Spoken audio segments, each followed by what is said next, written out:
Greetings, everybody. Welcome to the Sunday Culture Review. That's right. It is another Sunday, August 1st. We have a great panel here today.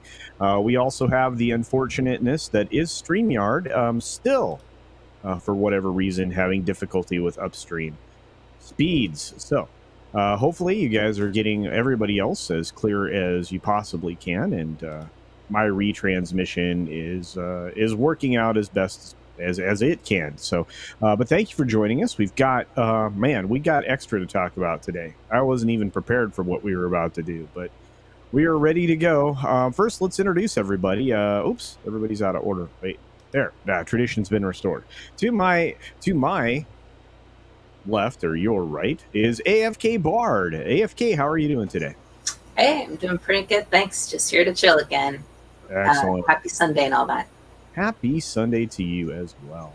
AFK Bard does have a channel, occasionally put something up there. It's been a little while, but check it out anyway. It's a lot of fun, great stuff on there, some fun streams about Stranger Things, and of course, AFK Bard took it upon the opportunity to read to everybody. So it's kind of cool. And then, of course, next to AFK is Makani Draws, our buddy Makani90, who is working on another amazing drawing. And I think Makani has an announcement to make. Makani, take it away. Good morning, good afternoon, good evening, good night, wherever you are. My name is Makani90, Artist and Illustrator. Welcome you to the Sunday Culture Review for August 1st, 2021. Happy to be here as always. And yes, I do have an announcement right after Sunday Culture Review is, of course, Makani Live, but it's not no ordinary Makani Live. In fact, this is, drum roll, please. Sorry, I can't remember. Oh, I'm sorry, I don't have a drum roll. No, it's good. Okay. Good enough. This will be the art auction stream on Makani Live, as we will be auctioning off this Batman piece I did, along to go with this Catwoman piece on top of that. So nice. Check it out, guys. If you guys want to watch the stream, place your bid, and interested in grabbing not prints, original pieces, the original drawings, check the stream out. That's very cool. You got a little sphere there in the window there. That's fun, and a mini sphere. Look at all the spheres. And let's introduce the spheres real quickly. We have Mirasphere, of course, the author and creator, with mini sphere on his lap, and another little sphere there off to the side. How's it going, Mirasphere? Good. How are y'all doing? I am Daniel, the host of the Mirasphere Origins, of course, and I'm glad to be here again on another Sunday afternoon, just having fun, hanging out, and talking about stuff, and enjoying life as much as we can. And you got my Steer family a little bit here. I think it's great. I like seeing the spheres. Of course, Mirasphere is working on a graphic novel, or actually just a novel, I believe. Yeah, it's a novel. There's not any art other than the cover, but it's going to be excellent. Later. I'm looking forward to it. And last but not least, and probably the most importantly, my buddy Wes Moody of the Wes Moody Webcast, our very own, or version of Joe Rogan, the guy who I think is criminally undersubbed, and me too. And I think deserves, I don't know, 200,000 or 300,000 people just listening to everything he does. He does a lot. So Wes, take it away. High praise, my friend. Thank you for that amazing introduction. Welcome, my friends. Today we have some interesting things to talk about, but it's always a pleasure to be here on the Sunday Culture Review and to hang out with the best chat on YouTube. We have some big Star Trek news. Yeah, we do. And actually, Wes is going to be the one bringing us that news. In fact, that's probably where we're going to start. Many of you have heard of this, and it kind of takes us out of what I'd originally planned for the show. But we will get to it, guys. Some Star Trek news that, may not have been what you were looking for. I don't know that it's in any way uplifting, but we'll get there. First of all, I want to say hi to the chat. We've got Adego Outlaw showed up. He was number 1. Well, thank you for that, Adego. We've got Mr. Dragon, Sandra Hammerslag, who is talking about it being such a dark day for Star Trek. Boy, you are not wrong, Sandra. It's a dark day, yes. Yeah. Mutant Bam Hammer is here saying, Oyos, all my boyos. Our good friend and the mod of all mods, Eric K. What's going on? Eric K is here. Got Keely Chow. We've got Diablo Dame. Afternoon all to you, of course. And Parrot Head just popped over from ETEP, our buddy ETEP stream. ETEP Wakuian, the place to be reviews. Check out his channel. He's awesome. We also have Release That McCracken. And, of course, Taz Trace now. What's going on, Trace? Good to see. We've got me. Oh, my. We've got Jay Elman. What's up, Jay? Hi, Our buddy Wes decides to send us a $2 super chat to say RIP Star Trek. And again, guys, I don't think things are looking very good for the Trek. Yeah, the facepalm Picard we absolutely need at this moment. Countdown too slow, make faster. I tried. Tina Bojan is here. Thank you for the promotion today, Tina. You're awesome. Appreciate that. Lorena Creole's in the chat, of course, listening. She has just been doing some, very, very, I imagine, tiring shopping at Disney Springs. So there you go. You've got Small Time here. We've got Jaffo in the house. What's up, my friend? Yeah. This is a mournful day, no doubt. This is a mournful day. This is. The Reina Creole sends us a super sticker, 99-cent box of popcorn. Obviously, that is, for everything we're going to talk about. Boy, guys, Sunday's full. Sunday ends up being a full day. Don't forget to check out the Welcome to Florida stream tonight on Lorena Creole's channel. I'll be there. And we also have many other shows to watch over there. She's taking that content wagon rack right up into full speed now, so do check that out. Tina's here. We've got Judicon. We've got Brightest Day, Andre Enrico. This is pretty exciting. I'm enjoying it. Oh, my goodness. Thank you for the very generous super chat, Lola. I appreciate that. Lola meets everyone doing her live stream. Lola after midnight with an inspiring avatar. So the audience says, thank you.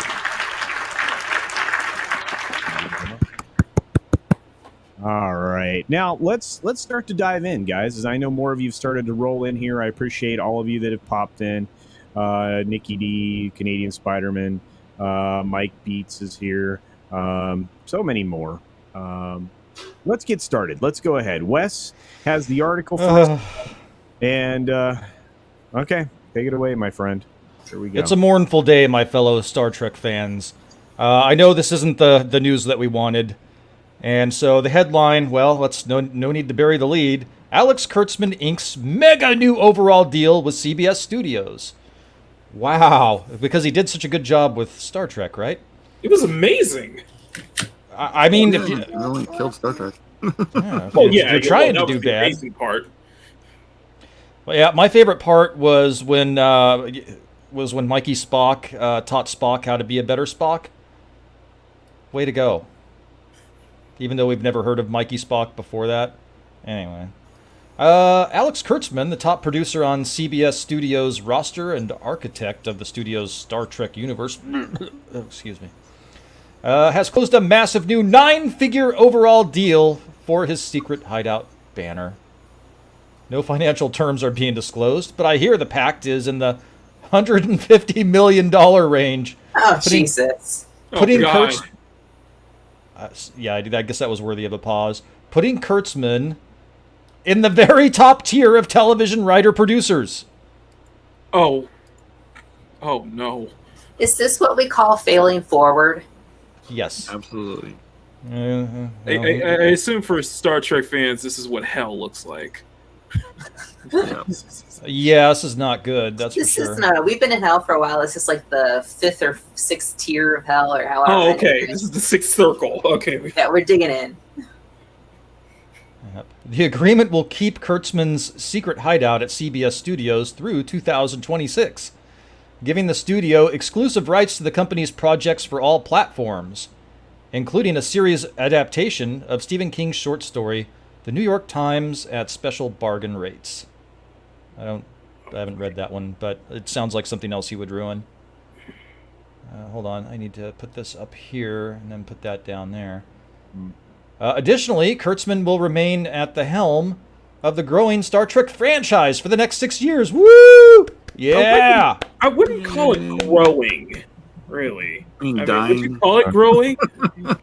If you mean growing your list of haters, that could possibly be Or, it. like a giant tumor or cyst or something, Yeah, Right? a tumor. Yeah. Yeah, it's I guess in that case, yeah, Cancer. it is growing. Like cancer. Yeah. a little bit of a malignancy. Got a touch of the Kurtzman. Need some immunotherapy. Additionally, well, hold on, where was I? Heather Caden will continue to lead the Secret Hideout content team, along with SVP Aaron Bears and Director of Development Robin Johnson. Under the new deal, Secret Hideout will expand its ranks with additional executive hires. So this is the second consecutive time CBS Studio has stepped up to re-up Kurtzman with two... Wait, what happened? Did we lose Culture? I'm here. Oh, okay. This is the second consecutive time CBS Studios has stepped up to re-up Kurtzman with 2 years left on his deal. The prolific writer, director, producer launched Secret Hideout in 2016 with a 4-year overall deal at CBS Studios and Caden and Bears as his top executives. 2 years later, he signed a new 5-year overall deal with the studio, at the time valued around $25 million, that put him in charge of the expanding Star Trek universe. Back then, there was one Star Trek series, Discovery. 3 years later, Kurtzman and his team have grown the Star Trek franchise to 5 live-action and animated series for Paramount+. Call it growing. I don't feel like this is like a celebration, as this feels more like a threat for Look, Star Trek Well, fans. Hey, for now, I'm gonna put it this way, and then everybody else can have a take on it. I mean, you're welcome to do whatever you want to with this subject at this point, because I'm no longer interested in Star Trek. But Alex Kurtzman is to CBS what Greg Berlanti is to the CW. Yep. And they just put their failbot in a very weird position, Yeah, very odd position of power. That's saying something, because he's not like Culture. Listen to what you just said. He's basically not even worth being compared to Kathleen Kennedy at this point. He is his own entity right now. If you think about it, he's more compared to Berlanti than it is to Kennedy. So, okay, all right. So I just want to do a poll of the chat. Why do you think that Klutzman got this? And we're speculating backstage, but I think that somebody woke up with a horse head in their bed and said, "You got to hire Kurtzman." That's what I think happened. I don't know. I could be wrong. I think that the people at the very top were the big heads and honchos. I know this is sad, but I legitimately don't think that they realize that everything is crap. I feel like they are still in the mindset that what's being done is correct, but they just haven't grabbed the audience yet. And so, I feel like this is them, digging in and being like, yeah, you're right. You sold us on this. I swear to God, Kurtzman is, probably the best door-to-door salesman. Because, he's just basically convinced them to give him this huge chunk of more time and money. And he hasn't done anything. But at the same time, it's optics. He's putting everything in his show that's supposed to, quote unquote, be there for diversity and this and diversity that. And so from the way, way, way up at the top, when the guys are smoking the cigars and looking down, they're like, you're right. That's exactly right. Let's just keep putting money in it, He's just a safe bet. He's a safe bet. They know him. They probably just don't want to risk trying to put someone else. I don't know. I don't know. Well, yeah, I mean, I'd love to read the behind the scenes on this stuff. Whoops, that was not what I wanted to do. There we go. An insider fly on the wall has called in, and now I seriously want to know what goes in on these negotiations. There been like we always say, and AFK made a good point. We always say, you know, we would love to be the fly on the wall in like during this meeting. This is one of those cases. Oh, definitely. Listen to this. Extending our valuable partnership with the brilliant Alex Kurtzman in Secret Hideout has been a top priority for CBS and Paramount Plus, said George Cheeks, president and CEO of CBS. I would put brilliant in front of Kurtzman, though. Alex's vision and leadership of the Star Trek franchise and his ability to create artistic and commercial series across all platforms put him in a special class of creative talent. Yeah, Horsehead in somebody's bed. That's what happened. This is like kind of one of those like artsy pieces that you go and look in college at like some sort of like end of the class, and it's like all a big pile of cans, and someone's like, yeah, this is expressive of this and that, and you're looking at it and you're like, it just looks like a pile of cans to me, but everybody else is like, oh no, you don't understand the symbolism of these cans. And because there's people out there that love Discovery, but I can't for the life of me understand why. Okay, there's one or two people that really love Discovery that have like 10 Twitter accounts apiece. Yeah. Which, by the way, I'm creeping up on monetization. So if any of you want to set up 10 accounts, you know, I'm okay with that. Just saying. Oh, and subscribe. Yeah, that's what I meant to say. Yeah, we got to get him some. So whoever is modding, drop some links there, man. We need to get Wes up there. I can't get demonetized until I get monetized, guys. I mean, come on now. That's true. Come on, man. I went ahead and posted a poll for the audience if you'd like to fill it out just now in the chat. So have at it. Ooh, wow, this is interesting. I'm liking what's happening here. Looks like of course, we have the best chat on YouTube because I'm looking at the results come in, and yeah. The much higher value of the new 6-year deal for Kurtzman and Secret Hideout than their previous one reflects a far more competitive talent marketplace. What? I think it reflects the opposite, but okay. Overall deals for prolific top showrunners have gone up dramatically in the last few years, driven by streamers' aggressive pursuit of A-list creators. Traditional studios have had to step up to secure their key producers, which CBS Studios has done with new overall deals for Alex Kurtzman and fellow prolific creators Robert and Michelle King. Wow. Look, this is going to be a really bad 5 or 6 years for CBS. I can't believe they did it.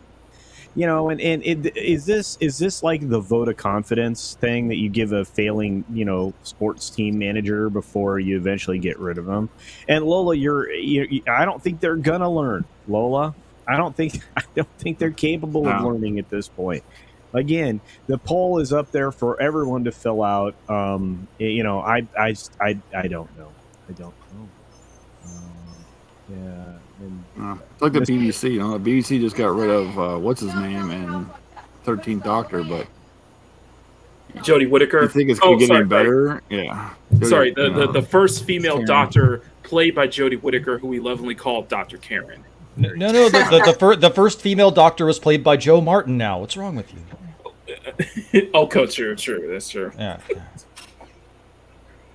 Joe Martin was actually a better actress. I don't think that's going to get any better. I think that's going to get worse. Because you know they're not going to hire, you know, anyone good to play. They're going to like, okay, they can't go back. We're going to. Well, we have some insanity in the world right now, guys. I mean, since this happened, I mean, we've got. I don't know. It's bananas, but we have some thoughts from the fans in the chat. Some folks that yeah, I think we need our chat to be able to mourn right now. So yeah. So we've got Eric K with a super chat for $4.99. Thank you, Eric K. Says once again, it is not what you know, it is who you felate in Hollywood. Yeah, so there you are. Because you can say that word. I guess you could probably say the other word. Yeah, Hey, you Mark can. 47's here. What's up, Mark 47? Oh, no, I guess it's not like I was hoping for decent Trek in the next few years. Well, yeah. Look, you can always go back in time and watch the good stuff. It's still there. I mean, Wes and I see it regularly over on Trekking on Tuesday on his channel. I mean, lots of people have Star Trek shows appreciating good Star Trek. Yeah, yeah. I mean, the parodies are even better Trek than Klutzman Trek. Oh yeah, Canadian Spider-Man. Can you? Yeah, I could. I actually probably heard Doomcock's head explode. Dear I God, think we probably all did. Press the button, Harvey. Yeah, there was a rumbling at the center of the earth, and that was probably it.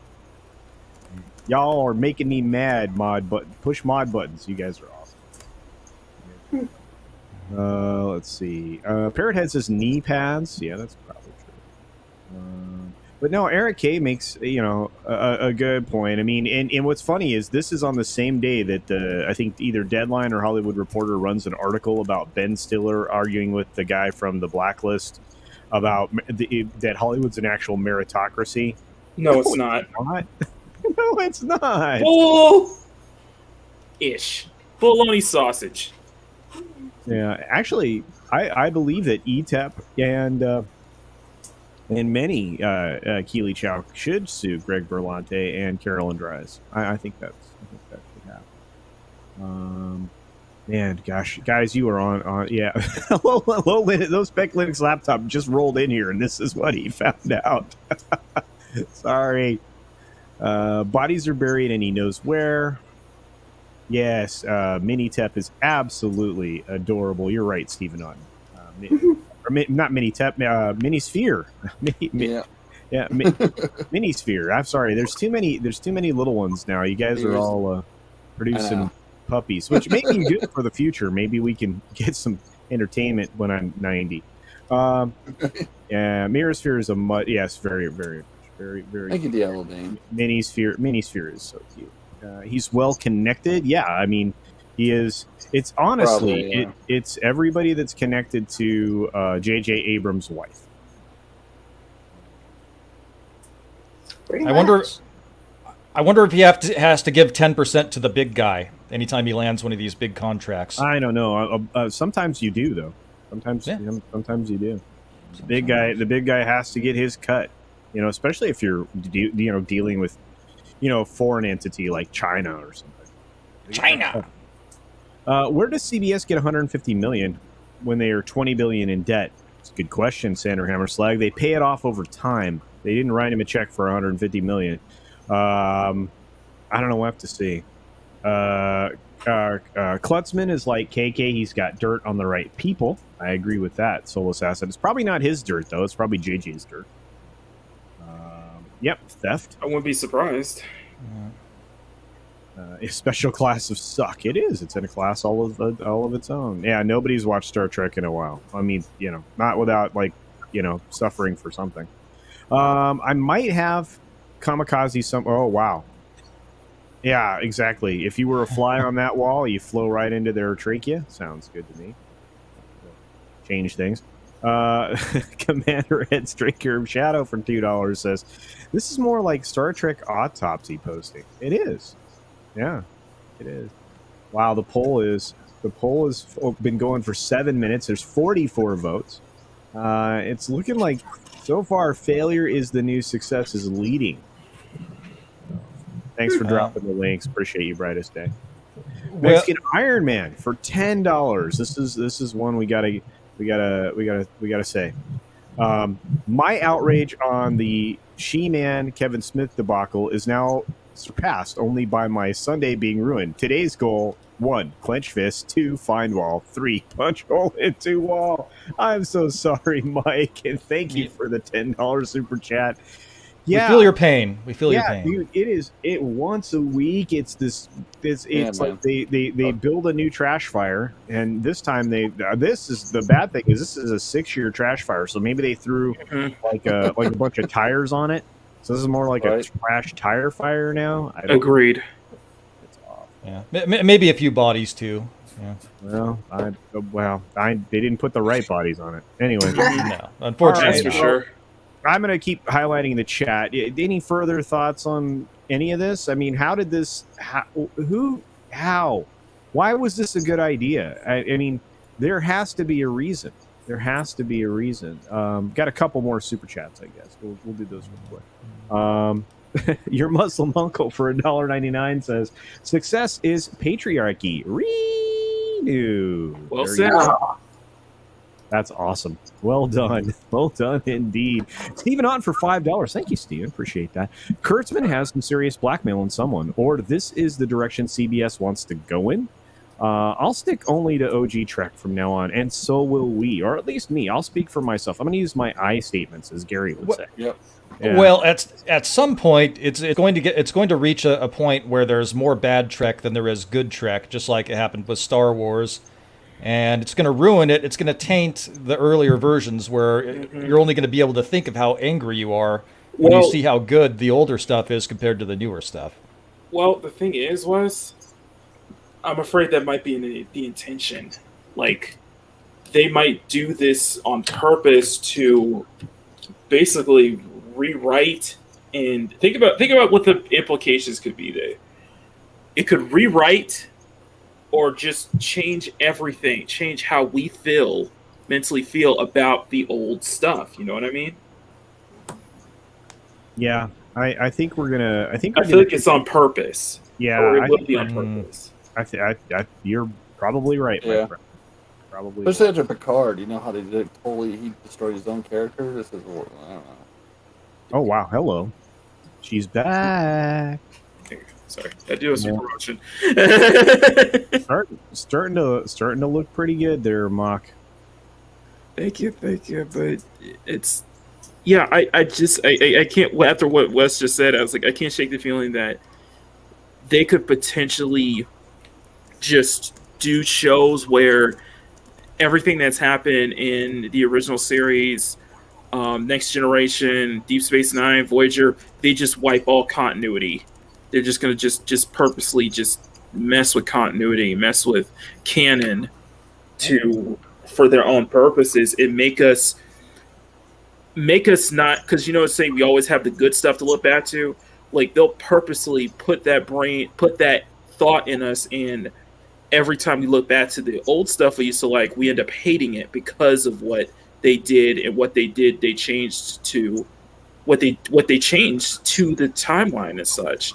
And I think that will be done intentionally. Mm-hmm. Well, I think this is likely. I think Tina's got it. Tina Beebe's got it, and it's Kurtzman is one of JJ's acolytes and has and they don't want to upset the Prince of Darkness. And to further that thought, Soul Assassin says that is true. Kurtzman is protected by JJ, who's protected by his dirt on people. I think that's likely it. Keely Chow says, don't hire Kelly Sue DeConnick and Dana Schwartz to be some writers for the new Black Scorpion show. Oh, yeah. Dude, I don't know. We'll hire them to be on Star Trek. Maybe have a late episode of Discovery. Think that, yeah. Or Picard. Yeah. I know that's a horrible sight. I apologize. Ministry of Otaku. I said that right, yeah. What is happening to these companies? They're embracing Twitter as an audience. Well, if that's their only audience, they're not going to have a lot of people, because Twitter is not real life. There's like a handful of people that make nearly all the content. I mean, Wes and I've had that discussion a billion times. Yeah, and it's a good follow up here. The 12 maniacs of Twitter. That's right. Well, either that or it's just it's kowtowing to what. I don't want to get conspiratorial here, but we've been having talks about this whole like whisper network in the comic book industry, and I think that might be the same case in film and TV, like an interconnected like whisper network and such, of like who will they allow on and who will they do show. I'm just a thought. They sit. I'm gonna throw myself over. I know. Sorry about that. No, they sit in an echo chamber. I think. And they just bounce the same bad thoughts off of each other. Right. And I think a lot can be said for the fact, and if you listen to people that have been around people in Hollywood, it's a performative action. It's Cameron Pasha has described it a couple of different times as you have to perform these things before you can actually get into the business of the day, and it's reinforcing this political jargon that just allows you to keep working in the industry. And I suspect that there is a chance of gatekeeping. You know what I mean? Well, real quickly, we'll rewind back to the doctor real quickly. Right. Got rid of her. Yeah, the doctors always have, or usually have a specified tenure or a period of time. About 3 seasons or so or whatnot, and then they rotate to regenerate to a new doctor. I don't know. I mean, they broke this so that they could do it their own way, but I'm not happy with it. Agreed. Yeah. Anyone else here thoughts on any of this before we move on to some of the original stuff we're going to talk about? Because I feel like this was going to be a longer discussion than it ended up being, and it didn't end up that way. Well, I mean, what else can you say about it at this point? Klutzman's kind of a known quantity. We know examples of his work. Star Trek is dead. We're really beating a dead horse at this point. Yeah. So, I guess I've moved into the acceptance phase of grief. Yeah. And I think Ministry of Otaku is correct. Japan is the last stand. Maybe when it comes to good creative stuff, that's probably true. I would argue Japan is independent, but yeah. We lost Mirasphere. Well, it's probably because of all the minispheres. But he'll let's see. Trek. Yeah, He-Man, Trek. This is happening regularly. The Islington won't let it burn. We can all stop watching anything new from Hollywood. Still have a ton of entertainings to do until we die. Absolutely, really do. Maybe that's their strategy. Their strategy is make something so terrible that people will buy it so that they can burn it and run over it with a steamroller. Yeah. Or if it's the case that if they are going down, they're taking everything down with them. You know what I mean? Yeah, we're supposed to. It's just like just like scorch earth. You know what I mean? Well, they do have insurance, right? Well, yeah, but I'm saying just like like scorched earth. Like if they're going down, then they're just going to destroy everything with them. They're taking everything down with them. You know what I mean?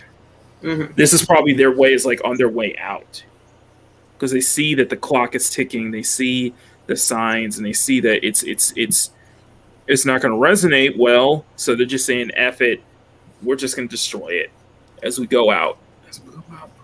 Well, yeah. I mean, if they're trying to destroy it, they're doing it. If that's their intention, maybe that's where their talent lies. I don't know. Mm-hmm. And what sucks is that the casting for Strange New Worlds that actually probably would have worked for Star Trek series. Yeah, quality creator, a good writer, somebody with a vision that was in line with Gene. Right, that could have worked. Mm-hmm. Maybe somebody like a Vic Mignogna, maybe. Yeah. Somebody has their finger on the pulse of Star Trek. Mm-hmm. Yeah. Even a Robert Meyer Burnett. That's what I'm saying. But that's still what I'm saying about this whole you have those talents, but those talents aren't either they aren't being propped up, or they're not they're being gated from touching these big properties. You know what I mean? Kind of like what we see with the argument of gatekeeping and such like that. Yep. Yeah. Tonight on Doomcock's show, I think you will be just be prepared. Be prepared. He is going to be angry, especially if Mexican Iron Man's going to be on there. Oh yeah, it'll be fire. The big guy equals the devil. Well, I won't specify that here. Let's see. I don't know, but I think his butt's been wiped. But I will say this is that I don't think it's going to help with, and I think Culture may agree with me on this one, whatever they plan to do with Kurtzman getting this huge, promotion and such, that's not going to help their streaming service. It'd probably be a detriment to their streaming service. Yeah, it's insane.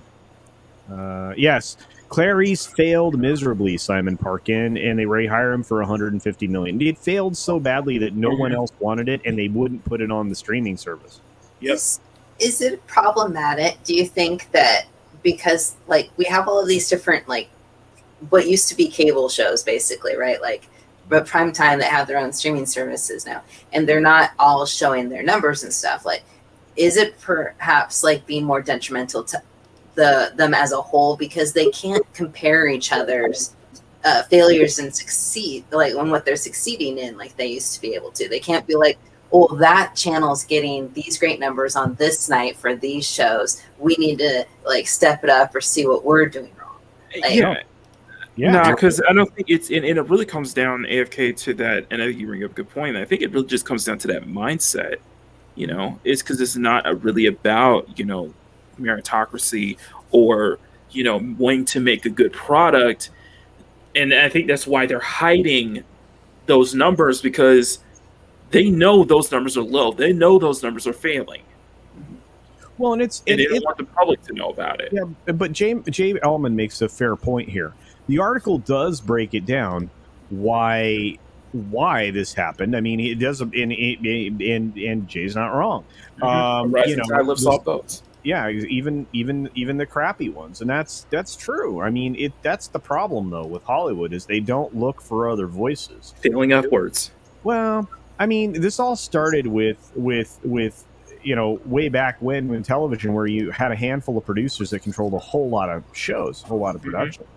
And that never went away. I mean, you had, tons of producers that actually produced it. I mean, you don't have to look farther than Jerry Bruckheimer and similar to even in the modern times. Would you say that it was the same with in film in Hollywood with, you know, like Miramax and HW's influence in a lot of big productions and such? Yeah. I mean, that would be like Hollywood, but again, I mean, it's, you know, you have the bigger you are as a producer, you're an influence peddler. You're, you know, you are. And Wes, you are still here. You're. Yeah. Okay. Yeah. I don't know, man. I'm just frustrated. I'm frustrated because of this. And Jay was right. I mean, there's a reason for it. But it's not. That can't be the only reason because it's not great. Daniel Hall's so effing depressed was praying that Klutz & Co. would be out. Surprise, Sherry Redstone. Yeah, would allow. Oh, that's right. I had some hope, but no, Trek is truly dead. Yes, I agree with you. That's right, because wasn't Sherry Redstone's mission to kind of, you know, continue what her family left off and continue Roddenberry's vision? Or at least to weed out kind of the bad out of CBS. It would be so easy to do too. I mean, really, it doesn't take much to hire people who know what they're talking about. Get some actual, you know, people that are fluent in the lore and in, you know, all of that, everything that was written as well. They're people that are encyclopedias of this stuff. There is no reason. We're going to hear a lot from both Doomcock and Midnight's Edge tomorrow. Oh, everybody, guaranteed. Yeah, and you know, it's funny because I've been working on a video, or putting together the elements for a video that I'm putting together for tomorrow, and it has nothing to do with this. So it just now I'm like, should I just scrap this and work on something different? But I don't know. Anyway, Simon Parkin is correct. The Las Vegas convention will be a bloodbath. Yeah, we're going to be there to witness. Oh yeah. They're going to be here to witness it. It's going to be crazy.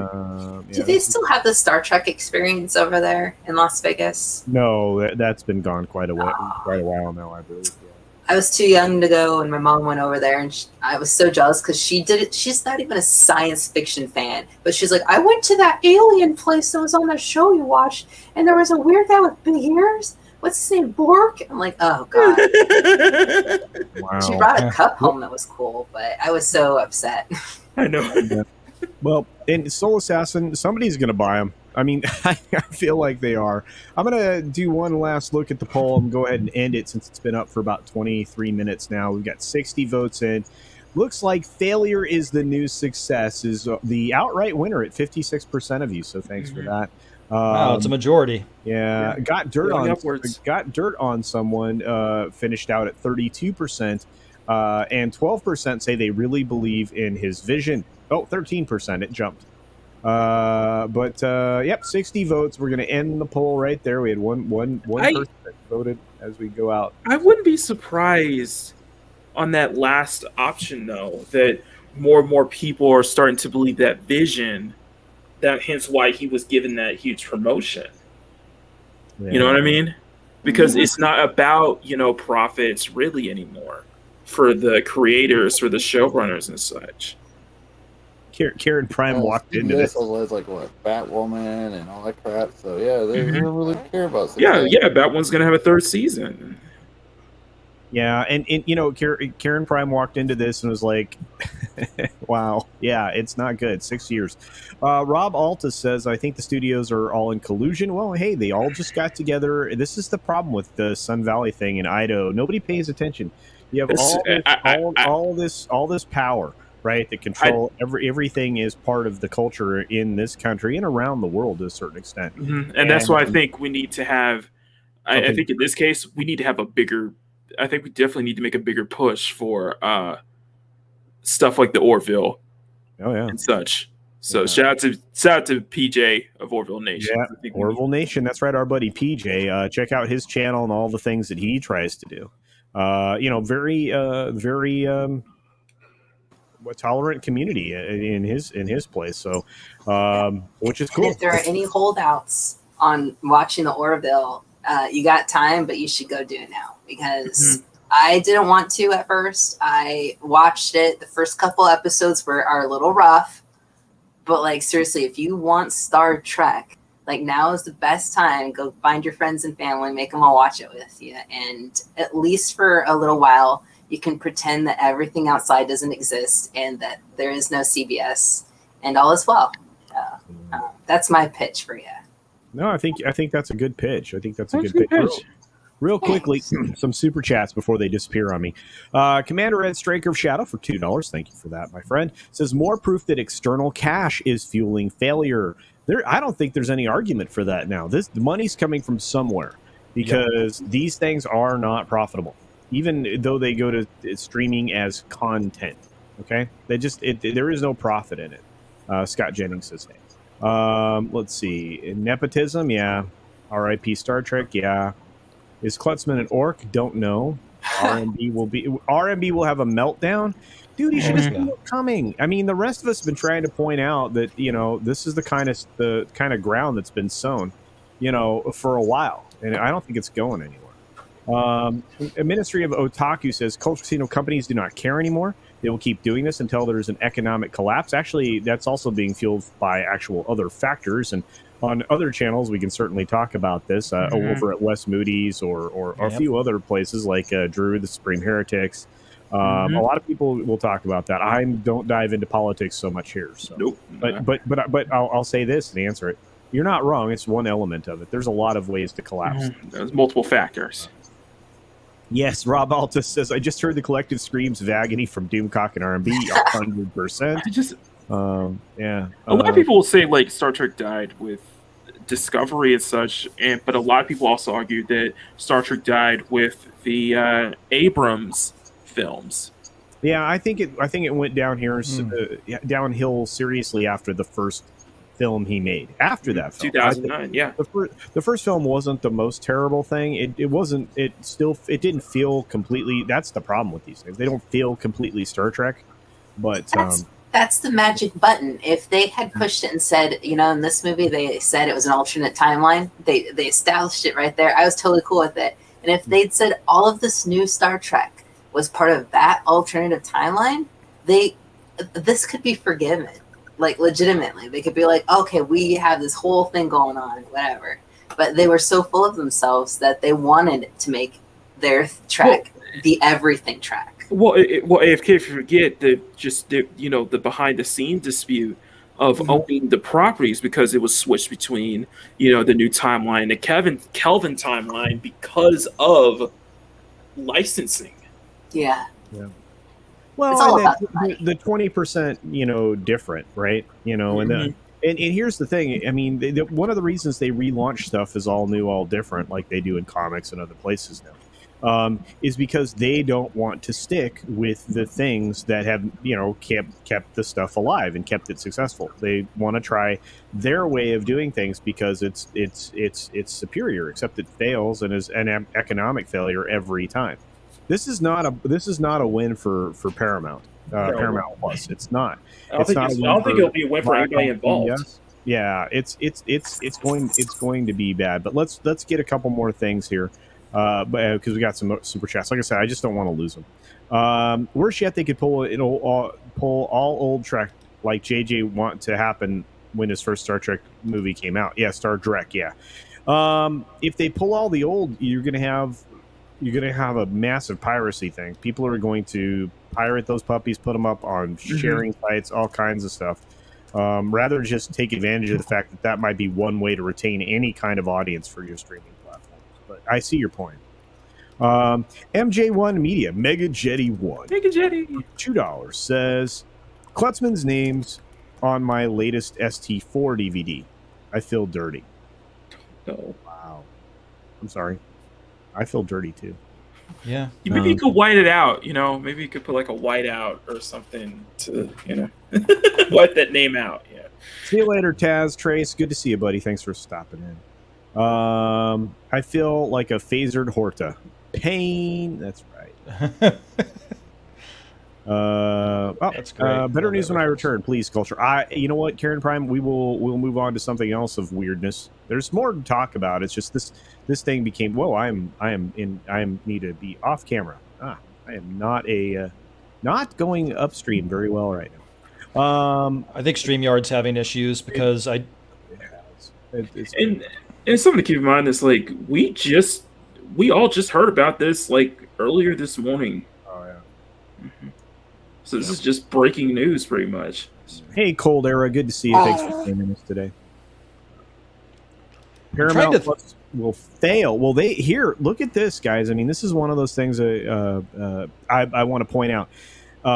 Wes, they're making 50 films for the year and 50 shows for the year, just for Paramount Plus. This is not going to work. It's not going to help. That's insane. Yeah. Well, and you're not wrong, Simon Parkin. There are going to be services that have to change their model because they're not going to be able to survive in competition with those other streamers. Well, they're doing it like a la MMORPG. It's like there's one that took its time, built itself up, got really big, and now everybody's like, okay, well, we got to go big or go home now. And like they don't have the same like starting that these other people do, and I think that's why so many of these streaming services are like they think that they're going to do great because all these other people have been pulling it off, but those other people have been lucky for one. And Netflix, for instance, that like I don't even know if there are people who are alive in our stream that were born, like they used to mail you physical copies of movies with Netflix. Like some people don't even know that, Can I ask you guys this? Yeah. Do you suspect that eventually that this, streaming bubble will burst? That it'll be big enough to that will burst? Well, they're desperate for content. They're desperate for content. So we will we'll see some of these services absolutely fail and go to like a partnership with another service. I think you're going to start to see an amalgamation of that kind of thing in the future. And we did get a super sticker from Taz Trace. Thank you for that, my friend. Appreciate it for 99 cents.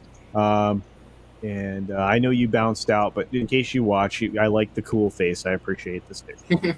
And then, of course, we have Mexican Iron Man saying, confirmed tonight on Doomcock Show, Mexican Iron Man sets virtual avatar self on fire. Oh, boy. And Fuego. I've never seen Trek, but the Vic Mignogna fan show is way better. Oh, it's miles better, Soul Assassin. Miles better. Way better. Dirt is the new success. Yes, that's right, Philip. I don't know if it's dirt so much as everybody's scratching each other's backs and giving each other HJs, you know? Yeah, they Like are. if you get enough people to back you up. Or in some case going further than that, if you know what I mean, AFK. Oh, yeah. Yeah, I'm pretty sure. I think you're spot on there. I think it's a combination of the two. But in Marby Dog, I think you're right. CBS throws good money after bad. In other news, Hollywood sucks. Yes. Yeah. Well, I guess we're tilting at windmills again, right? We're yelling at parked cars or whatever. You know, it's pretty nice. Someone in the FNT chat mentioned that production costs are used to do laundry. Might be a possible explanation. Brightest day, you're not wrong. It is. There's been a lot of laundry, if you've noticed, in film productions. For example, how did Cruella cost $200 million? It definitely was because of the marketing. That's for sure. Read what makes Sammy run. Old number about a hyper-ambitious but mediocre film producer. See how little has changed since the 1930s. Thank you, Jay Allman. I will look for that. Might be. It's like I'm going to be drunk by 3 this afternoon. Oh my goodness. Oh no. That's not a bad idea. Did the threatened writer's strike have anything to do with the current lack of quality? I don't know, Trinoculus P. But you know what? Yeah, I tell you what, they need to strike now. I think they should strike and go we on need to strike. call a second writer's strike like what happened in 2000. What was it? 2008, 2009. Well, in this case, it would be putting us out of our misery. So they really should strike. It's just like that final, like that gunshot, you know, just like just end it all. We would collectively breathe a sigh of relief. Yeah, definitely. It's over. Roof Korean the base for $5. Thank you, my friend, for the super chat. Appreciate it. Okay. Says TIV tendency for interpersonal victimhood. Personality disorder found via science. These people should be institutionalized. Genetics, so their families too. Wow. I have never heard that, but that is interpersonal victimhood. Yeah, I could. Yeah, that explains a lot. I would say that it does explain a lot of people, especially on Twitter. Hail, Josiah bitch, what's going on? Lord Todd, you missed a 6-year deal for Klutzman to destroy Star Trek some more. In addition to them giving him other properties to destroy. Oh, well, yeah. I mean, they gave him Clarice. That thing was a booming success, right? Star and Trek. some Stephen King story. Yeah, like I gotta say, I gave up on Discovery. I watched Picard, and it was just a pain. It was awful, and I thought I was like I was like not fazed by it anymore. I was like, you know what? It can't get any worse. I'm just gonna accept it for what it is. And then they went and said that they're gonna be bringing John Delancey in, and it just clenched my heart. You know, like they always find ways to make it worse. Mm-hmm. They do, yeah. And in Sandra Hammerslag's throwing things out there. Berman, Braga, Seth MacFarlane, or Manny Cato. Okay, I've got a spoiler alert. I think, given the way Picard went. Okay. Okay, so Picard is going to tell Q that he loves him too. There you go. Is he going to tell him? Is he going to feel guilty about his quote unquote white privilege again and tell everybody how sorry he is? Goes on his apology tour. He might. Yeah, he might. I think that's what it's going to be. It's going to be, Apology Tour Part 2, the sequel. And then he's going to tell Q that he loves him, and Q's going to tell him he loves him, and it's going to be like, I don't know. Don't forget the girl who was the key to everything.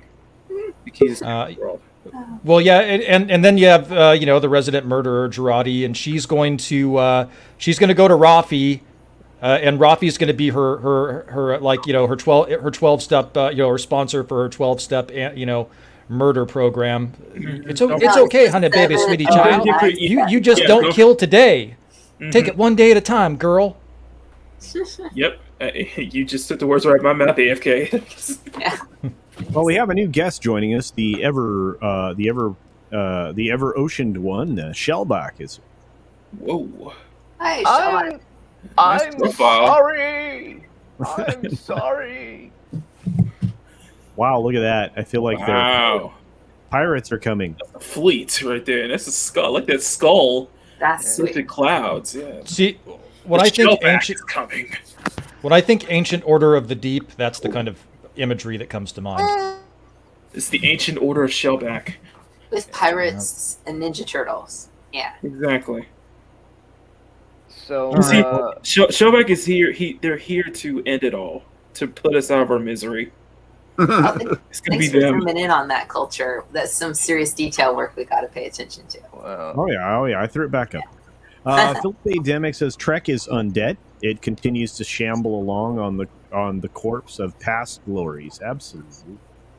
Our friend Glinzer for $5. Thank you for the $5 super chat, Glinzer. It's awesome. Ed Harris and Apollo 13. Failure is not an option. CBS says, "What you talking about, Harris?" Well, I don't want to get into I don't want to get into that like discussion, but unfortunately, failure is stunning and brave. I think, and so is quitting. You know, Qui-Gon Gimli makes a good point. Star Trek died when Kurtzman called it a platform for his activism. Oh, So yeah. we take Oh, that's right. from slacktivists like Klutzman and KK. It won't be entertaining again. That's very true. But I like this idea for a drinking game, but I don't think Mike Beats you're going to make it there. We're not gonna make it. I don't think Yeah. we'll probably make it. how is it going to survive? How is it going to survive another 6 years? 6 years, you say? 6. Yeah, 6 years. Mm-hmm. How is it going to last that long? I mean, Don't know. Well, at You some know, point, what- it just what- becomes a dead horse. with the viewership and stuff that it has now. 6 years from now, do they have that many people, that would last that long to watch that stuff? No. I don't think that they even will have people who remember it at that point. They could reboot it entirely. Nano says, my bet is that external money is coming from China, there, and other places, would be my guess. I mean, again, It's a good bet. you have to launch a cultural revolution in order to change the culture overall. The problem is you're not faking us out. We see it coming a mile away. And it is what it is. But and we won't stand for it. The money will drop, the corporations will fold, and you'll have independence will rise once again. So they haven't said it in a statement, but have through the shows. So, Star Trek died when they made a weak, watered down Star Wars. Well, that's true. Yeah, okay. Kind of. You know, Yeah, yeah. I mean, Star Trek 2009. It wasn't my favorite, but I thought, hey, it's his take on it. It's a one-off, whatever. But now we've got a universe built around it, and it seems to be going towards that aesthetic. And then you enter in the identity politics. I'm done. Well, it's heartbreaking. And again, I mean, Wes, you and I are old school fans, going back to the original show, right? Original Trek, OT. We watched it, as a part of our afternoons or evenings on syndicated television. We watched it with family members. They kind of brought us to it. We watched it, on the regular. It was part of a ritual at times. At least for me, it was. Mhm. I don't know about anybody else, but my family was my dad grew up on the original, and then he raised my sister and me on Next Generation and Deep Space Nine, and we even went all the way through Voyager together as a family. So I mean, Star Trek is a huge thing for sure. well, just and again, I mean, they're taking away those touchstones that we all have, right? Mhm. And and while we all watch Machini ink his nice little piece, the Islington girl sends us a Canadian $3 super sticker. Thank you for that. It is a lovely Shiba Inu saying, "How's it going? How's it going?" Thank you so much. I love those dogs. Apex Comics says, "I hope Universal has wised up." You know what's interesting about that, and did you guys catch any of the quarterly or any reporting on the quarterly call for Comcast Universal? No. Okay, That sounds boring.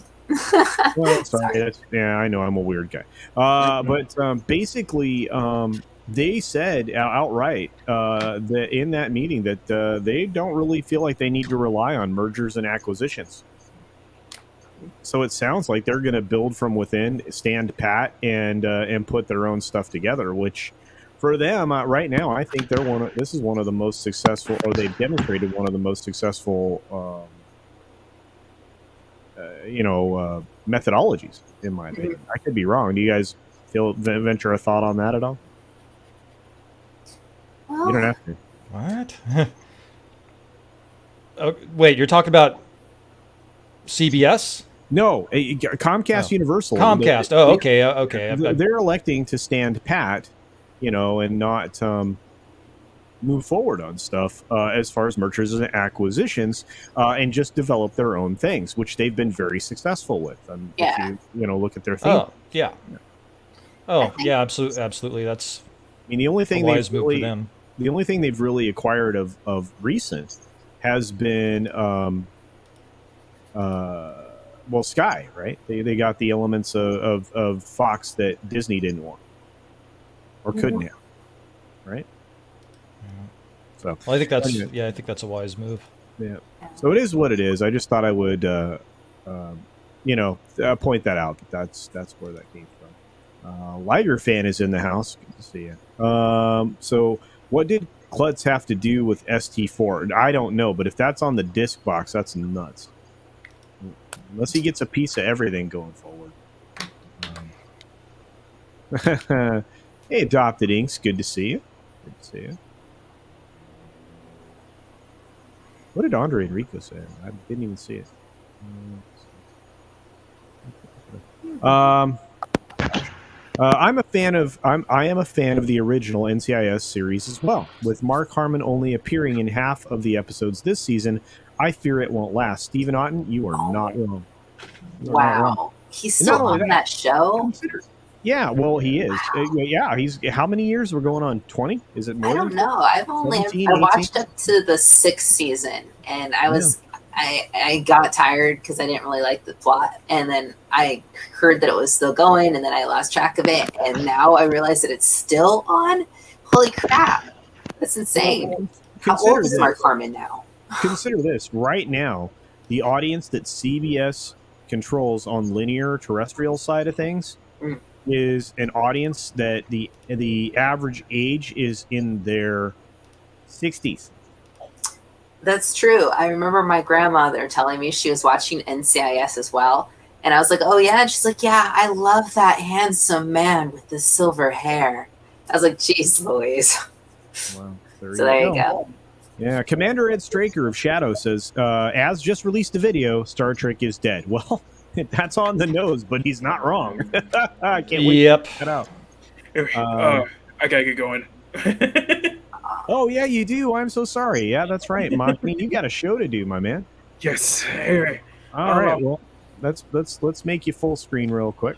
Okay. So, just get a heads up, guys. Today is the auction stream for this Batman piece right here, guys. So if you guys want to check it out, and especially if you guys want to bid on it, just check out the stream via 12:30 on my channel. I know somebody will probably put the link to it. But this and then the Catwoman piece will be an add-on to it. So don't check it out if you want to try to get your hands on this one right here. So signed and framed, both will be. So we'll see you guys over there. Just be careful. All right, much love, everyone. Thank you. See ya. All right, we'll see you. All right, and Makini, guys, please support Makini Draws over on his channel. He's been growing like the weed. He truly deserves to get to 1,000 and get monetized. But also do check out, that is the very first time that he attempted to do the Batman, and obviously, you get Catwoman along with it. To be a great opportunity to get original artwork from him before it becomes too expensive. So do check out his stream and the auction he's holding today. Let's see if we get back to everybody here. Yeah, Corolla was reportedly with everything at the end of the day, 200 mil. So.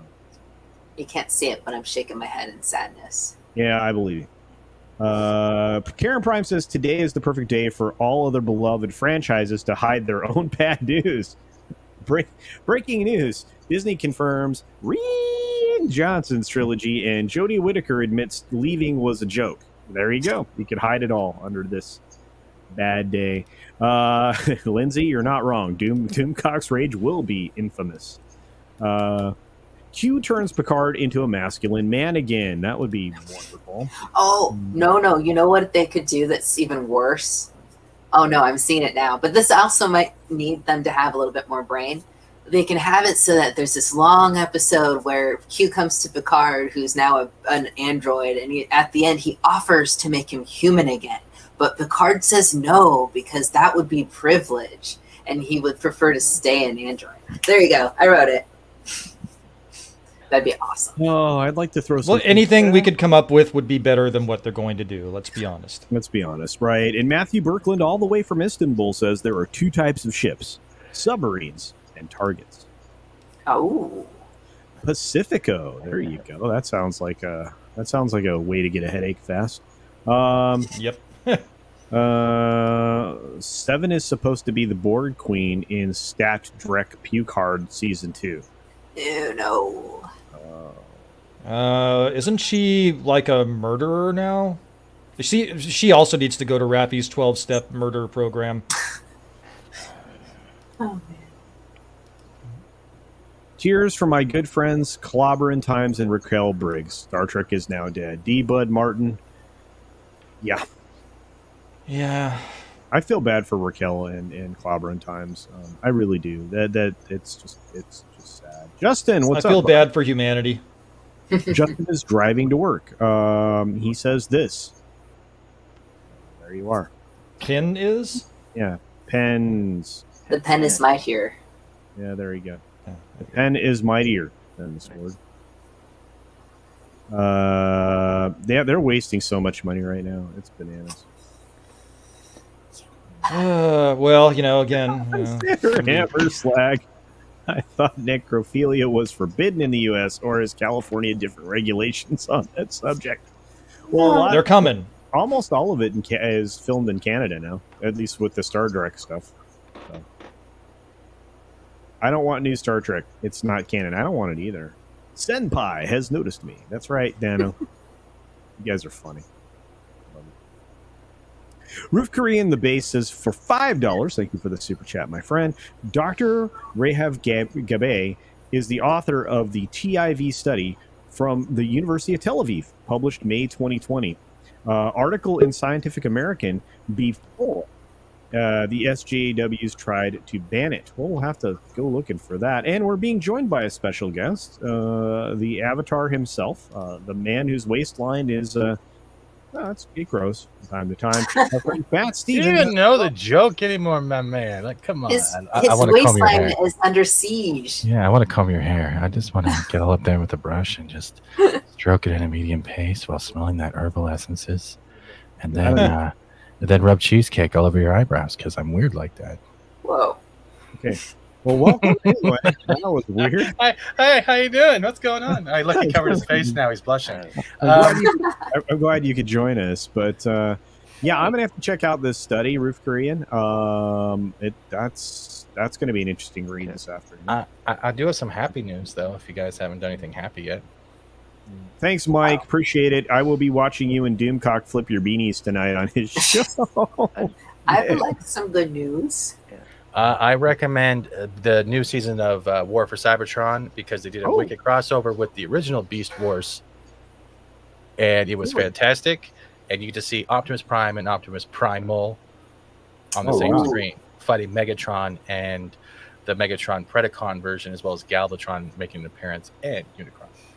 Give it a shot. Okay, that sounds like it's going to be awesome. All right, I will definitely. Thank you. See, there was good news. It wasn't. I want to hear more about. I want to hear more about the cheesecake. Well, see, I get a nice thick Philly cheesecake, don't. and I make sure he's sleeping and doesn't wake up, right? And then I get like one of those like basting brushes, and I can't do this no more. It's really weird for me. It is really weird, dude. Really You are weird. making me hungry, though, so thanks. I'm sorry. Look, all right. Rob Altus said the same thing. I think that I mean, I have the same sentiment. I fell in love with Star Trek in 1975. Grew up in the fandom. Yes, I did that as well. What are you playing, Steven? I'm not playing anything. I'm actually that's just a loading screen. So I was just like, wow, impressive. How's Dark Souls going for you? Yeah, I took a break and played some. I'll be going back to it. I have it queued up for next Saturday. I'm not giving up. I just needed time out. Is it crossplay? Because I wonder if you should get some summoning in with your chat if they have the game and just like to help pound things down for me. I don't necessarily. It is crossplay, but I really want to try to get it done. I think it's a rite of passage that I need to go through. Lindsay says if Alex Kurtzman is staying, then I won't be surprised if Kathleen Kennedy's contract gets renewed too. I don't think Chapek can afford for it to get renewed, to be honest with you. Is it your birthday today, Culture? No, why? Okay, because I think it's Amber's today, though. My goodness, is it Amber's birthday? I think it's the Kashyyyk Queen, and I think because they're also camping right now. So because it popped up on my FB today. So I think it's her birthday today. Well, you know what, guys? Spread a little love on the tweet thingy and the other stuff, and wish her a birthday that's happy and joyful. There you go. Although, how's your Hot Toys going? Yeah, okay. Well, I'm doing great financially because I haven't been spending money on it, but my collection has not been growing. But I know there's things there. It's like I've got a list. I'm not looking at it. I'm trying to avoid temptation for a while. Okay, guys, and we got about 20 minutes, and then and then we need to slide into Machini's stream for the auction, and we need to prepare ourselves for the chaos and the and everything else that's going to happen with a Tim Cox show tonight. I think a lot of people are going to be streaming this news. I really What news is that? What's going on, Stephanie? Klutzman's 6-year contract renewal. Oh, that's why I tuned it out. Yeah. I do have an ode to Transformers, though, quickly. I did pick this up yesterday. It is an 18 centimeter full die-cast Optimus Prime. I put it in the share for you. Oh, okay. Okay, cool. I'm waiting for it to arrive. Beautiful. Ooh, nice. Oof. It's beautiful. The show was good, though. I just finished it, too. Yeah. Was it really? Yes. Oh, yeah. Every season is fantastic. Mm-hmm. The whole show's pretty good, yeah. It not only transforms, it causes concussions. Does it go wah, wah, wah, wah? No, but I'm going to cancel that quickly. But they do. Even the Maximals were doing that sound. They had the original that sound going every time. Cool. I'm definitely full out. I'm definitely going to check it out. It's a weird thing about Netflix is they have like idiots like, you know, freaking Kevin Smith doing He-Man, but they have whoever was doing the Transformers freaking killing it. And it's like, how are they this? I don't get it. I got something else funny. Did you guys do the Ryan Johnson tweet yet? No. Which one? No. Ladies and gentlemen, there you go. Which is kind of funny that he just all of a sudden replied on this one.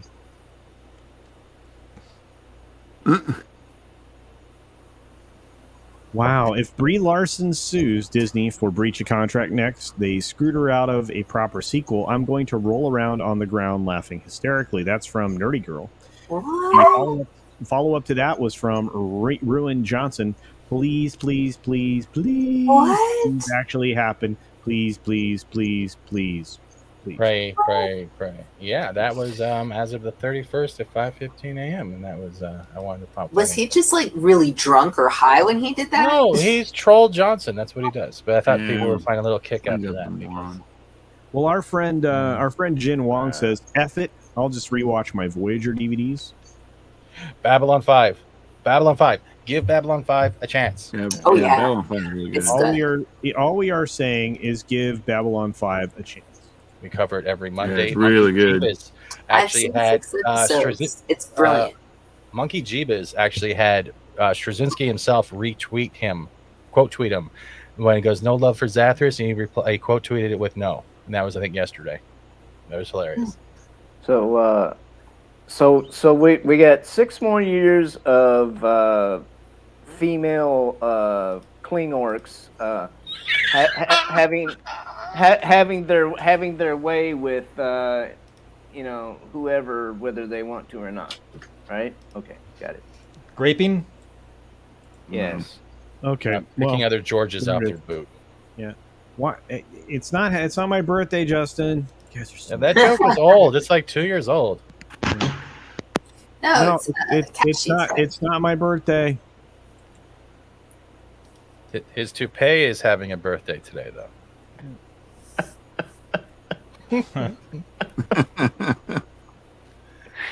Yeah, and Stephanie says Kennedy's done, and she knows.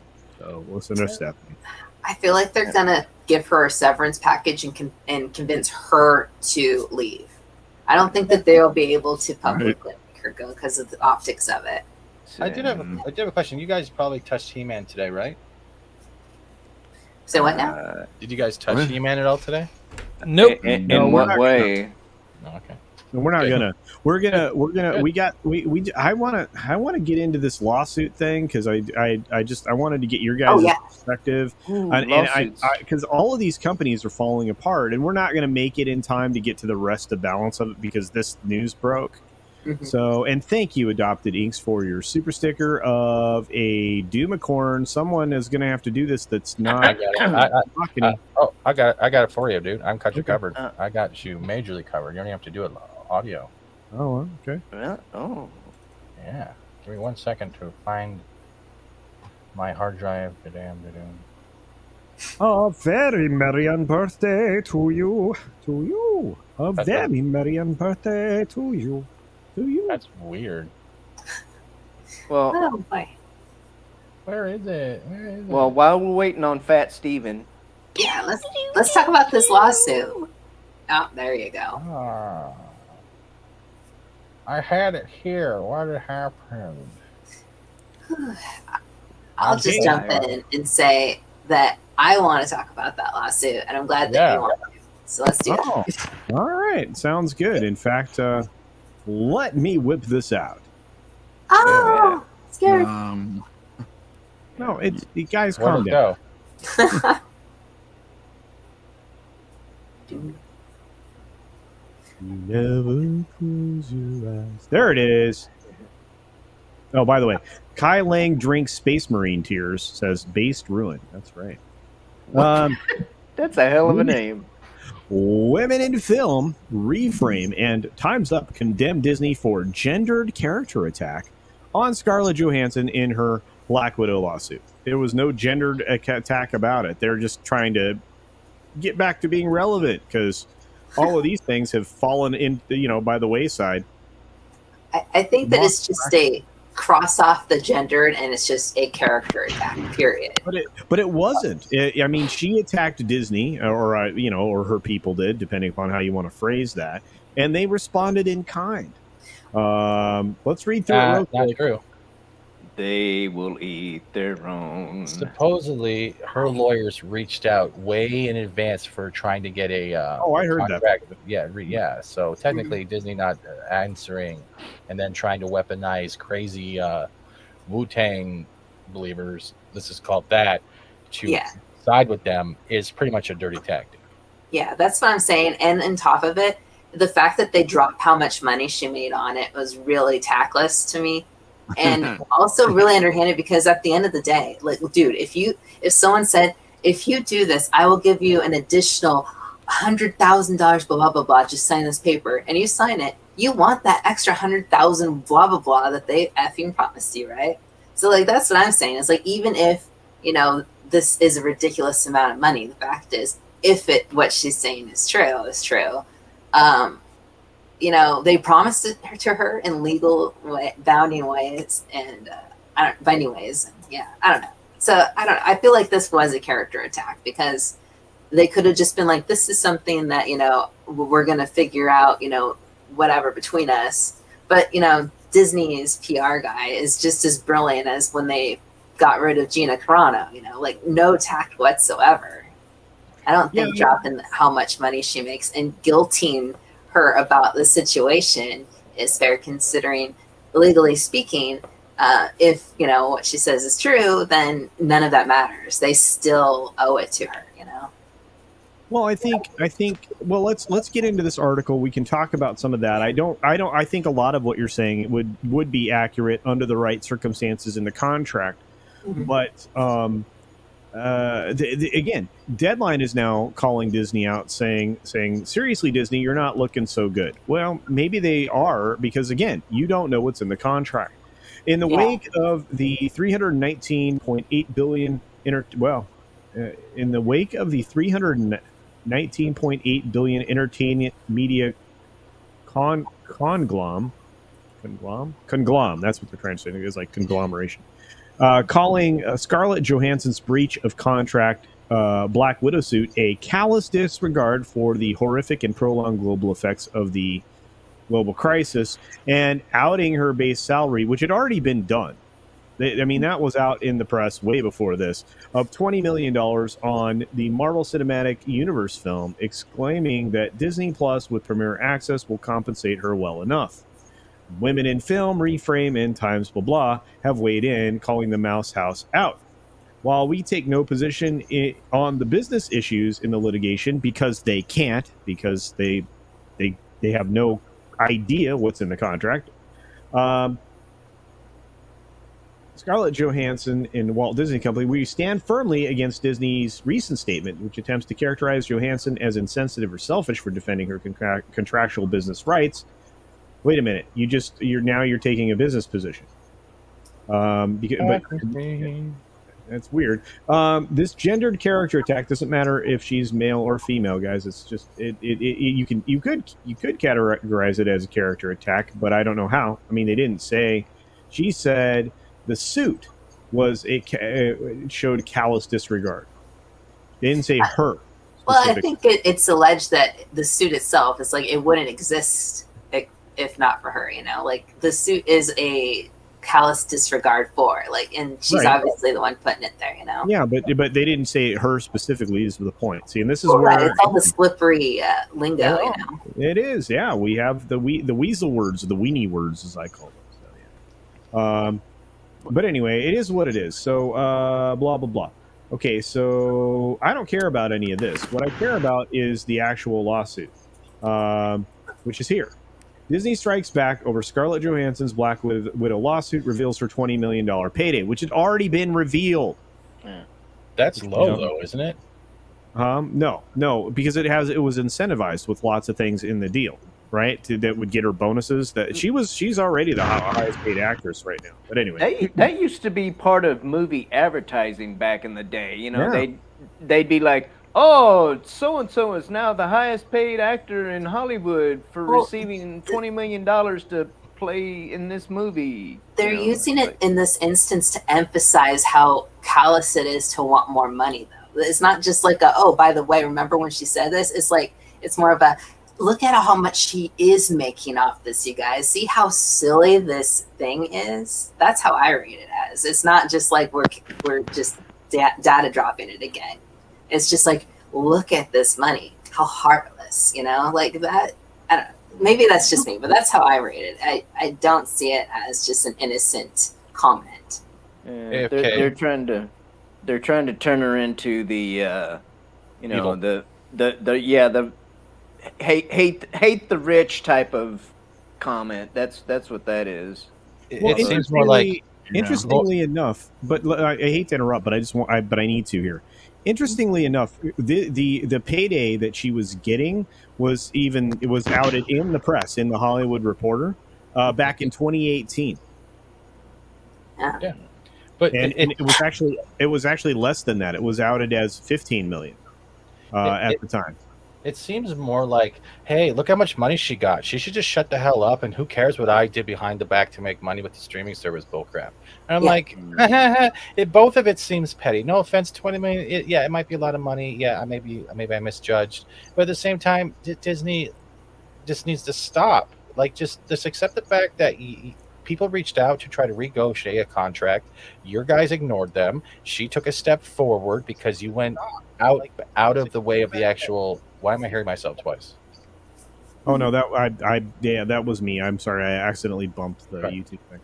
But no, I just hate my voice.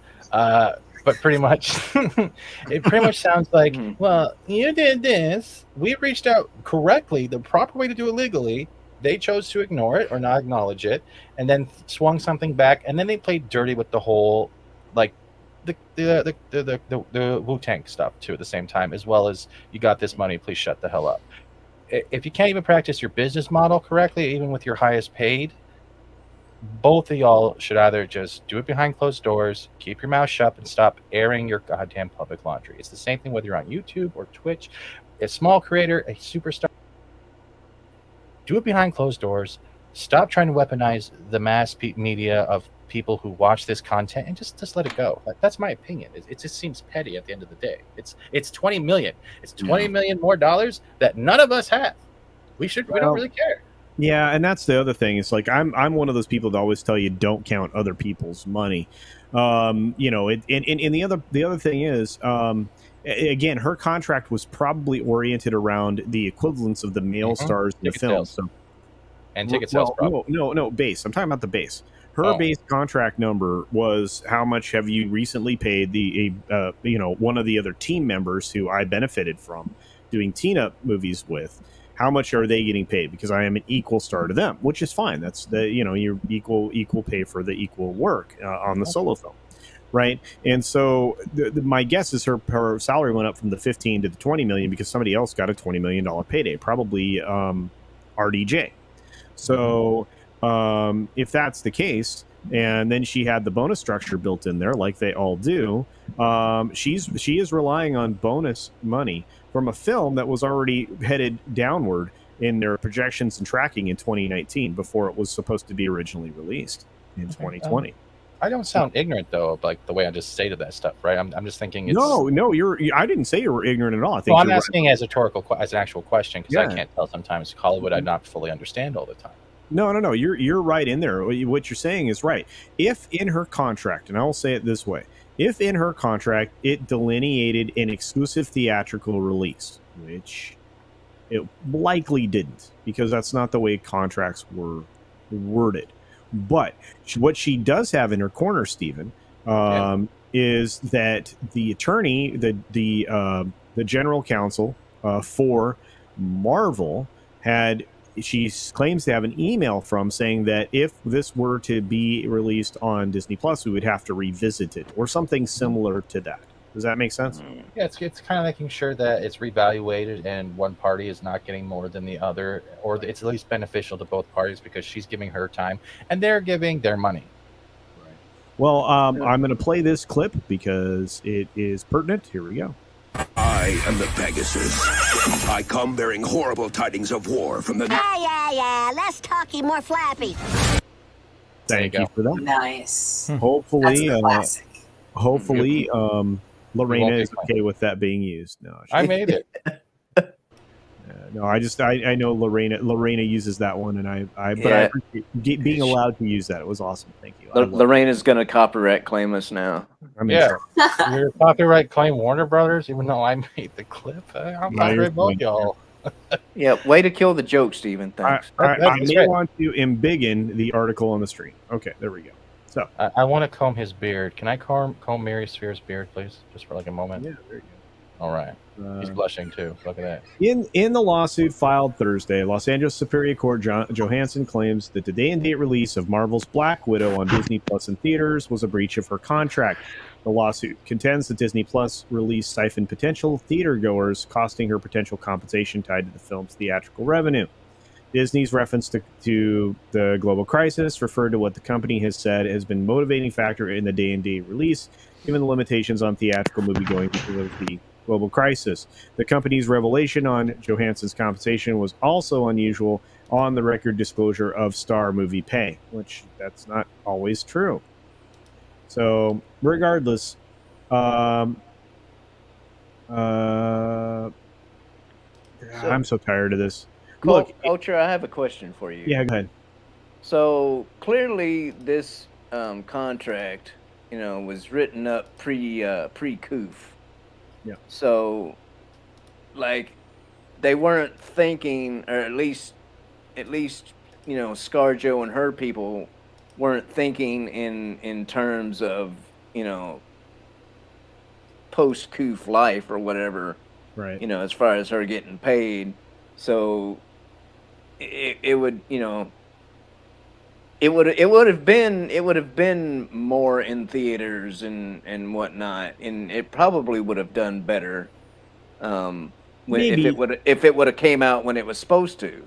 Maybe, but it wouldn't have been nearly as profitable. And it's not. By the way, this movie is $100 million in the hole right now. But that's what I'm saying. That's what I'm saying. Like, since they're doing it the way they're doing it, because of the Coof and whatnot, it seems like it just adds a little bit of validity to her side of things, Well, here's the thing: even if they'd released it in theaters, it's not going to hit the metrics that she needed to get the bonuses that were tied to it. Sandra Hammerslag throws it out there that the bonus was on the premise that Black Widow was going to make somewhere between $800 million and $1 billion in revenue, which was a figure that was unobtainable even with a theater only release. And that's my thoughts. I mean, you are asking people to make a lot of assumptions when you see films like the Fast 9, the Fast Saga, not necessarily even perform that well, which is obviously going to be bigger than her solo film. There are a lot of films out there. Godzilla versus Kong, massive film, should have done way better, didn't, for a lot of reasons. So it's just that those are the sides of things I'm coming from. Hey, what's up, Hologram Ninja?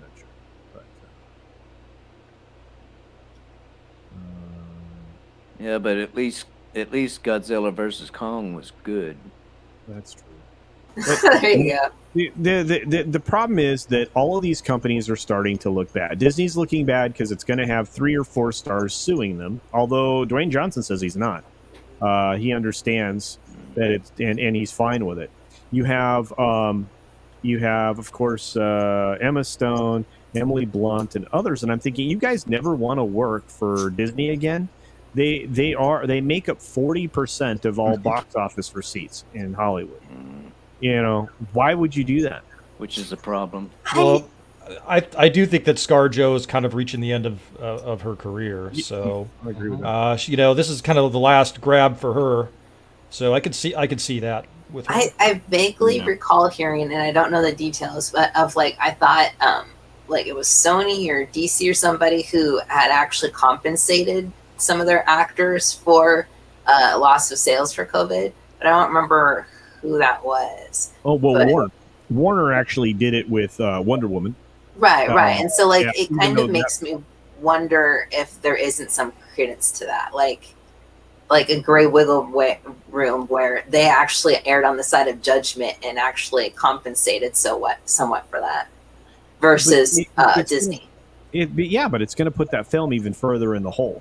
Right. I mean, Warner Brothers was doing it, and unfortunately, that created a circumstance where other, entities were going to be challenged whether or not they did it or not. I look at that as, a judgment call on whoever's running things at HBO Max. But that film, I'm sorry, Wonder Woman, the second Wonder Woman film, was never going to get to the numbers it was going to need to get the bonus structure to kick in for Gal Gadot either. That's not even B-level fanfic level of that movie. It was very poorly written. I have a question though with that though. Do you think Goldar from Power Rangers is going to sue Wonder Woman for stealing his armor? I don't know. Maybe. He wore it better. But Jin Wong makes another great point on the financial side of things, saying that the way things are going, you may need $1 million to buy a loaf of bread. I'm with ScarJo. Well, there you go. The one thing gluten-free people have up on us, they already have bland taste buds and won't be able to tell the difference. Stephanie Chanizek says, I'm looking at this like, Scarlett, you bore me. She did deliver a lot of her lines like her mouth was semi-numb. I think they should redo the whole Marvel universe, but do it with the puppets like Team America World Police. I think it would be much better. Awesome. I really believe it would be a more fantastic experience. We're guards. Well, we're gonna make some really good stuff in the independent community, and we won't rely on this anymore. But I get to use this one more time. Here we go. I am the Pegasus. I come bearing horrible tidings of war from the... Yeah. Less talky, more flappy. Thank you very much for that, the Jack of all casuals. Appreciate it. And thank you, Stephen, for making that available. And I hope... There you go. Critters Bullet showed up right as we're getting ready to wind down, and I'll head over to hang out with Makini for his auction stream, and all the other great streams, including the one that I'm on with Fat Steven and Lorena Creole this evening. Guys, we're going to do the promotion bit and say goodbye to everybody. Actually, Sandra, this is a good question. Let's do this. Let me ask this, and then everybody can promote them, give their thoughts as they promote themselves. But why didn't she file the complaint on the day Black Widow was released if she didn't agree with the terms? You know what, Sandra, I have no answer for that. I mean, again, there was correspondence back and forth that's been confirmed. They leaked some of that correspondence, which is not a practice you normally do. They like to be dirty. This is being negotiated in the press. This is being fought in the press. This suit's being tried in the press. It's not, and that's why Disney may not settle. We'll see, but they don't want discovery when it comes to this stuff. So I have my hands up, guys. Let's start with Fat Steven. Fat Steven, thoughts? I'm beginning to think that what happens if maybe she did file a complaint, and that was the whole reaching out thing we were hearing about, and that's the whole pretense of why they upped it. No, I just want to put in context for the time frame of that the original exchange with the general counsel for Marvel was in 2019. Okay, then. No, there's nothing wrong with what you said, and I'm just adding more context. I'm just trying to think about it. Then I don't know. Either way, it's Hollywood, and I'll be straight to the point. I don't care. I just don't care. Yeah, a lot of people are in that. I really don't care. I'm sorry, but it could be a number of things. But at the same time, if it's like what Wes said, maybe that she's coming to the end of her career. Maybe the postponement was just to get like a one last hoo-ha of memory and try to push as long as they could. That could also be another reason. Selfish kind of immortality thing kind of way. Yeah. Hey, Monkey Jeebus.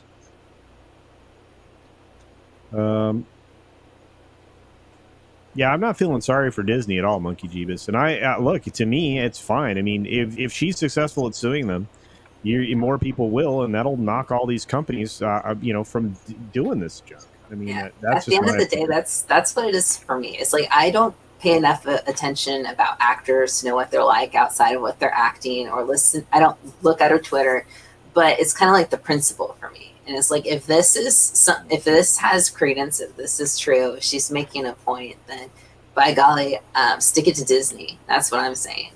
It just kind of rubs me wrong with the PR side of Disney whenever they respond to this stuff. It's just like, Jesus Christ, you could at least have someone with more of a silver tongue. You don't spit on people. You're supposed to look good and make them look bad on their own.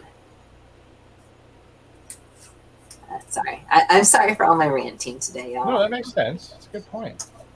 Yeah. Yeah, no, you're good. And you know what, Steven, I want you to promote what you got going on. Okay, what I got going on? Like Culture said, you can find me usually on the Floridas on Sundays, usually gaming with Ords on Sundays if we're doing something more co-op-y. Monday to Friday, and sometimes Saturdays, we have the gaming stream. Saturdays is more member focused, first come, first serve. Saturday evenings is going to be starting every other week. Just come on the panel, we just talk less stuff, just have a chill time. I can set the bar. You got Welcome to Florida. I will be hosting Comic Book Roundtable on Tuesday, 8 p.m. Eastern. Mondays, we're back with Babylon 5 Talk, and that also is at 4:30 p.m. Eastern. We got this Butter to New series every Wednesday. We try to cover either reactions or new indie films. We're planning on thinking, what's it called? My Comic Book Shop Country. And that's about it. And, of course, Lunch Table every Friday, 12 noon. But you guys know I'm already there. I'm everywhere and nowhere, but always fat. Thank you, Culture. Yeah, absolutely. And you know what, Monkey Jeebus? Yeah, I don't feel any remorse for them getting sued. I'm totally fine with it. It's just she just may not have a strong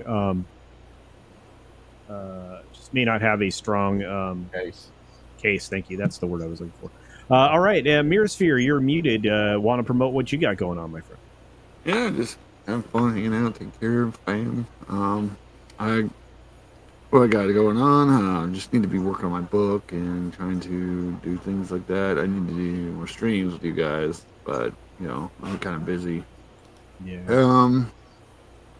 Yeah, just I gotta come up with some more stuff to do with you guys and other people, and if I have time, I can do it. Other than that, how do I feel about the Disney thing? They've been screwing over people for a while, especially, if you guys didn't know, there was Star Wars things where they're not paying royalties to some of the Star Wars people who wrote books. So, you know what? Good for them. I hope they get sued at their butts. Maybe they'll finally learn to pay people that they, not try to screw people over so many times. Maybe then, whatever. We'll see. All right. Well, keep doing stuff, dude. Get back into the flow. I know. I gotta get back and do it. You're being the dad. All right. And one of our other late arrivals, our friend Shellbach. What's up, Shelly? Well, now that I know what Mirrorsphere Origins ASMR sounds like, I want more. But my anime academia show is like my latest thing, and we watch an episode of an anime show via Discord, and then we talk about it afterwards. It's a fun time. My man behind the scenes is Close Call Kid. He also happens to be Polly, the Latino slant Polly, happens to be his cousin, and that's how I met him, was doing the X-Files and Deadwood shows the same way. And but yeah, I just like to say that regardless of whether ScarJo is successful or not, I will sit back and with my popcorn and enjoy the train wreck, because like they say, they will eat their own. And they have been. Thank you for that, guys. Do check out Shellbox stuff. The Anime Academia is totally awesome. I really appreciate what he does, for sure. And Monkey Jeebus, I think all of these giant entities need to be broken up, but that's the beginning of that. Thank you very much, Tina, for showing up. Yeah, I wish it was a happier show, too. We will have more happy stuff in the future. I really thought we were going to have some positive at the end of the stream. We just never got there. I feel bad. Well, thank you, Fat Steven, for bringing Transformers to us. And now we bring in one of the original gangsters as part of the Sunday Culture Review. We've got AFK Bard. Hola. I'm so sorry for going off earlier on that. That's what we're supposed to do. Man, but it's always fun. It's always fun. I guess I'm just more disappointed than usual in Disney. I shouldn't be surprised at this point, am I right? So yeah, I don't have anything going on, but everybody else does. So I'm just gonna plug Makani again. So make sure you go over there and participate, and check out everybody else here, because they actually do stuff. And yeah, stay thirsty, my friends. All right, I like that. And then last but not least, but my other original gangster here, Wes Moody of the Wes Moody Webcast, the guy that's so criminally undersubbed. A lot of people at YouTube should be in prison. Wow. High praise. Well, thank you for having me on, Culture, and it's always great to be here with this amazing panel. And, of course, the best chat on YouTube.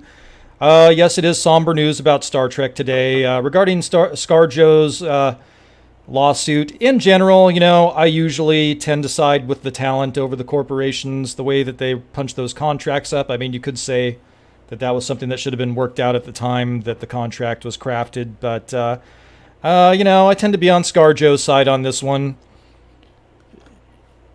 because the release could, so I'm with ScarJo on it. Anyway, I talk about current event. I'm sorry, this Star Trek news is giving me a real bad headache. I talk about current events, pop culture, occasional conspiracy theories, occasional card talk, gaming streams, and I will vlog about whatever the heck I want to because it is my YouTube channel. Hope to see you there, my friends, and rest in peace, Star Trek. Man, I hate to say that. I hate to even think that. And thank you all for being here, guys. We truly appreciate you. Wouldn't have a show without you. For the 44 of you that are still left, take a few moments and meditate. And then dive back in. Sounds like Az will be entertaining in his take on this. And it looks like I'm going to preempt the video I was originally going to create in favor of something else, more box office oriented.